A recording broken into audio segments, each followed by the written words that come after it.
na napakadaling lutuin kasi nga ganyan lang ako magluto. Naalala ko pala, hindi pa pala ako nagsasaing. Mayaman. Kapag nagtinola ka rito, mayaman, pang mayaman na ulam daw. Hello kabayan! Always think positive! Hello! Good morning! Nag-ano tayo? Naghilamos lang muna ako. Magigising ko lang. Kanina pa ako gising, kaya lang, alam niyo ba yung nagmumuni-muni muna. So, alas 9 na. Sabado naman ngayon, bumabawi ako ng tulog. Kasi si Mr. ano lang naman, sabi niya, hindi naman daw siya magbabaon. Kasi pag Saturday, half day lang naman siya. Kaya siya na lang tumayo. Hindi na niya ako So, yun, maya-maya lang nandito na si Mr. Mga alas 12 o kaya bago mag-1. So, yun. Tinulungan pala ako ni Bunso na magpasok ng mga to. Ayan. Mga katulog natin. Dumating kanina. Habang nakahiga ako, naririnig kong nagre-ring yung ring natin, tumutunog. Yung pala si Tatang. Yung matanda nandyan. Kasi dapat nung Thursday yan. Ewan ko ba, bakit Saturday siya ngayon naghatid. Ayan, wala pa tayong nagagawa rito. Pero kahapon naman naman ako rito. Paglinis ng konti. Ayan. May konting hugasan lang. Ayan. Pinag-inuman ni Mr. siguro yun. Tsaka ni Bunso. Si Bunso kasi ayun. Gising na siya. Muna daw siya. Nag-hot water. So ako din mag-hot water muna ako nito. At magluluto tayo ng manok. Ayan. Tayo siguro tinola. Ayan. Lipit ko lang naman muna to. So yun. Magsasaing pa tayo. Kasi hindi nga nagsaing si Mr. kasi hindi nga naman magbabaon. Uuwi din yun. So, yun. Ano muna tayo? Magligpit-ligpit dito sa kusina. Siguro yung chicken tsaka pakukuluan ko na muna. Kasi frozen pa siya eh. Ayan. Hindi ko na ilabas kagabi. So, kanina, hinabiling ko lang na ilabas. Ayan. Kaya pa yan? May yelo pa. Nagbaba nga pala ako kahapon. Ayan. Nandito sa marami na naglabang kahapon. Ayan. So, kaya ngayon, wala tayong masyadong magluluto lang tayo ngayon. So, yan. Umpisa na natin yung pagluluto.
So, yan, mag-start na tayo magluto. Napakuluan ko na yung chicken na yan.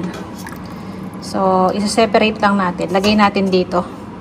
Tapos, dito na rin tayo magigisa. So, ito pala yung aking mga nakuhang sangkap. Ito yung galing sa garden. Tapos, may kinuha tayong maliit na sili, diba? Pandagdag lang ba? Ito galing din sa garden to. Nung isang araw ko pa kinuha. So, dinagdagan ko lang. Wala kasi tayong ibang dyan eh. Puro hinog na yung nasa freezer na sili. Tapos, konting sayote lang. Wala tayong pechay.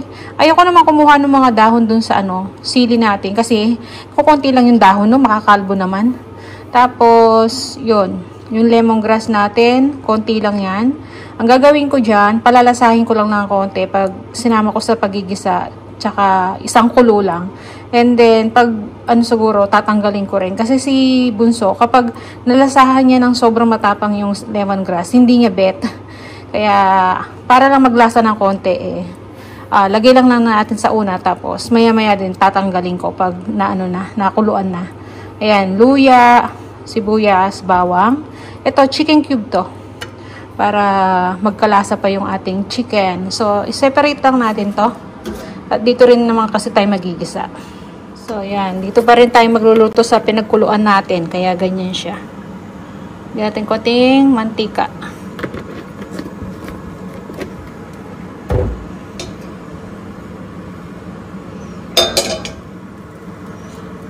Okay. Lagyan na natin yung sibuyas tsaka luya. So, gisa-gisa lang natin. Sunod yung bawang. Hinuhuli ko yung bawang kasi madali siyang masunog. Ito na rin yung yung beef, chicken cube natin. Ayan. Pag ginigisa, sometimes, nilalagay kong ganyan. Minsan naman, kapag kumukulo na yung sabaw. Pero ngayon, para mas malasang-malasa na siya, lalagay ko na kaagad. Tapos, lagay na natin yung lemongrass. Ayan. Kasi mamaya tatanggalin ko rin to. Para lang magkalasa. Gisa na natin yung ating manok. Medyo malambot na yung manok, kaya sasabay-sabay na natin yan, pati yung sayote. Ayan o.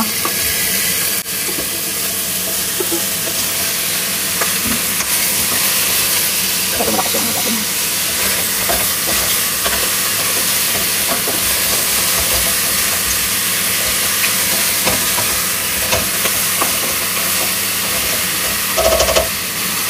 So, pwede ko na ilagay yung sayote kasi malambot na nga yung medyo malambot na yung manok natin. Kaya mabilis na lang maluto to sabay nung sayote. O, diba? Dahil nga pinakuluan ko na siya, diba?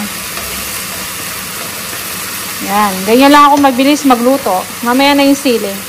Tapos, lagyan lang natin ng tubig.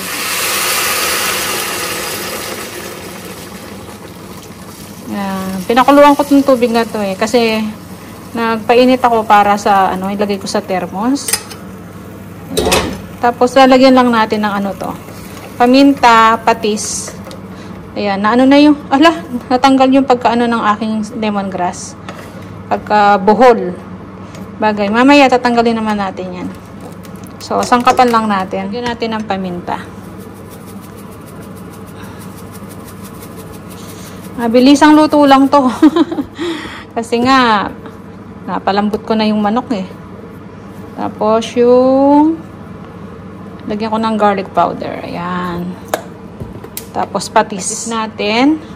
Mamaya na lang natin tikman uli kung lalagyan pa natin ng asin. So, ayan. So, pakukuluan lang natin yan at palambutin lang yung sayote. Ay, sabay na yung manok kasi malambot na nga yung manok. So, yan, tingnan natin. Ayan, kulong-kulo na. Oops.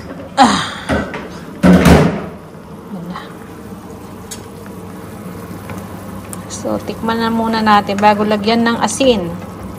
So, malambot na talaga yung chicken,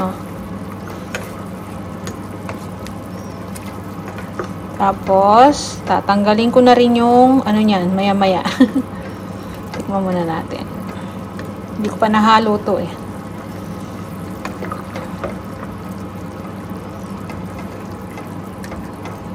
Tikman natin para alam natin yung dadagdag nating asin.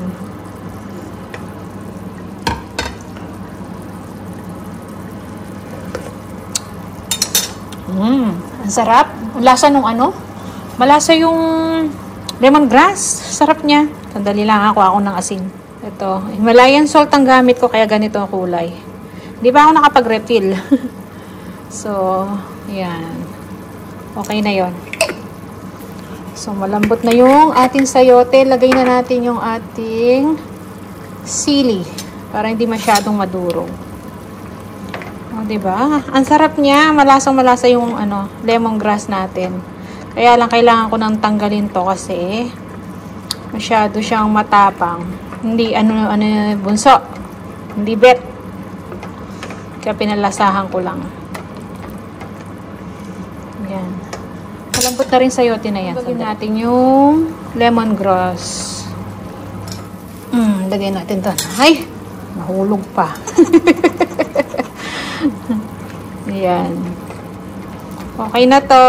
Patayin ko na. Yung sili, hindi ko naman talaga siya totally nilutong. Ano. Kasi gagamitin ni Mr. yan. Sausawan niya. So, yung ating tinola.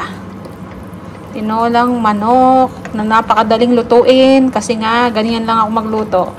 Pag napakuluan ko na yung chicken, malambot na. Sabay-sabay na yung sangkap. So, yan na yung ating tinolang manok. O, diba? So, yan. Takpan na natin. And then, papatayin ko na. Kasi, maluluto na rin yung sili niyan. Dahil mainit yung ating sabaw. So, yan. At least luto na. Lang ako, magligpit-ligpit pa rito. At yung mga pinaglutuan natin. Naalala ko pala, hindi pa pala ako nagsasaing. Meron namang kanin, no? Kaya kulang sa amin to. Luto na yung ulam, pero kanin hindi pa pala. Ayan. Bagay, pag nagutom si Bunso, pwede na niyang kainin to. So, magsaing ako. At kulang sa amin to. Nakalimutan magsaing eh, no? Pagluto na ng kanin. Nanonood kasi ako ng ng mga vlog. Dahil nga, di ba, binabalikan natin yung mga friends natin. Nakalimutan ko na ito sinaing. Pero marami-rami pa naman to, oh. Kaya lang, kung sa amin tatlo, hindi kasya to. Kaya, magsasaing lang ako. So, 4 lang ang isasaing ko hanggang mamayang gabi na para kay Bunso. Pag kami si ni Mr., di kami nagra-rice ng gabi. Madalang lang talaga. 2, 3, 4. So, yan.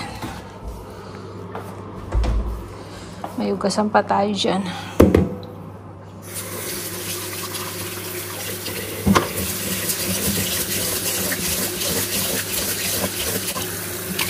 Kukunin ko yung pinaghugasan natin.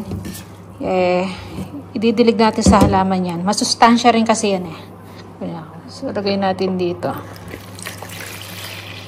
Pwedeng idilig sa halaman yan. Dagdag ng sustansya sa mga halaman.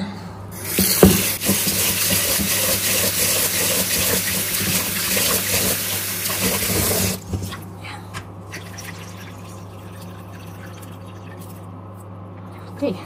So, 4 na lang naman ito sa baw. 1, 2, 3, 4.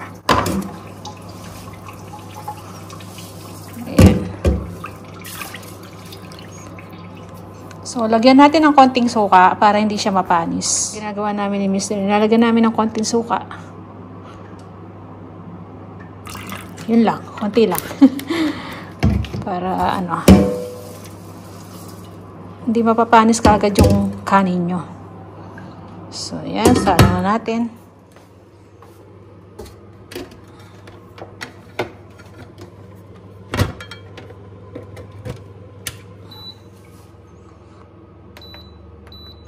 So, ayan.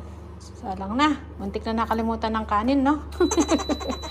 Hugas lang ako ng mga plato. Tsaka, ididilig ko yung ating Ito. Pandilig natin sa mga laman. Nilipat ko yung mga damit. Para maarawan.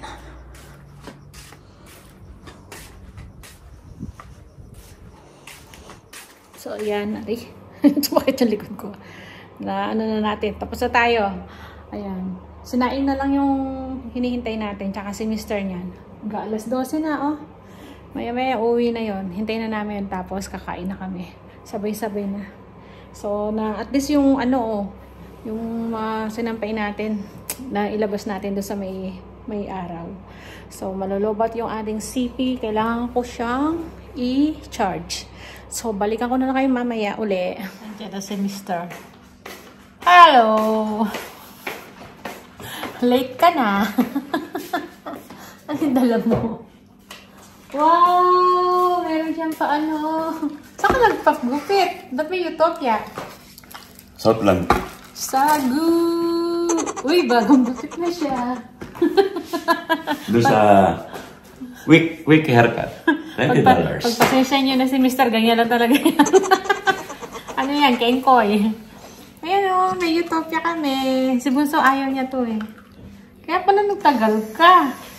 Ano yung flavor nito? Anong flavor? Ba't na nakalagay? Tapos na kami kumain. Ha? Buksan mo yung ano. Tapos ka na? Eh, paano hindi kami nagalmusan?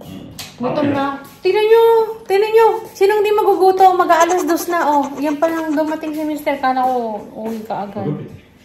So, sambak na kita. Siyempre. Yeah? Pag-ayan mo ako. Habang mainit yung kanin, tsaka yung ulam. Ano ba? Kumain na kami ni Bunso. Surprise me. Surprise to me. Pang mayaman pala sa ulam. Pang mayaman? Tinola. Oo. Mahal kasi yung sayote dito, kaya kapag nagtinola ka rito, mayaman, pang mayaman na ulam daw. Kasi nga, mahal ang sayote. Mas mahal pa sa manok. Mas mahal pa sa manok. Yung manok, makakabili ka ng per kilo, $4.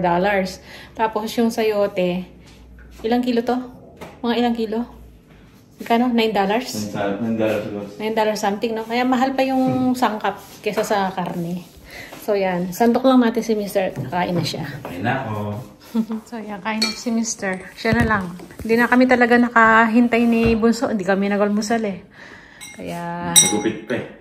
Pagupit pa si Mr. So, ganyan. Hindi nag-request eh. Inano ko na lang yung kanin niya para alam ko uulit pa yan eh. Tikman ko yung aking Utopia. Tagal ko nang di nakainom yan. Di ba no? Ngayon lang uli. Doon pala malapit lang pala yung pinagupitan ni Mr. doon. So, tag-isa kami si Bunso, iinom to, ayaw niya. Yan, against the light. Ay, magpaalam na tayo. Mahaba na naman yung video natin. Ayan si Mr. Asa yung sili mo? May sili ako nalagay dyan. Galing sa garden yan. Oh, tsaka lemon, naglagay ako. Pero tinanggal ko na yung lemon kasi nga, para hindi masyadong, ano yun, yung malasang malasa, ayaw ni Bunso eh. So, lemongrass. Pero naglasta na. Ay, lemongrass? Nalis ko na yung dahon. So, paalam na tayo. Yung galing sa garden. Oh, galing sa garden yan. Hanggang dito muna yung vlog natin. Sa susunod na lang ulit tayo mag-ano. At ako hindi pa yung nakakapag-edit. Hindi ako nakapag-upload kahapon. So, yan. Bagong gupit si Mr. Oh. So, ayan. Maraming salamat. Kita-kita lang tayo sa susunod na video. See ya!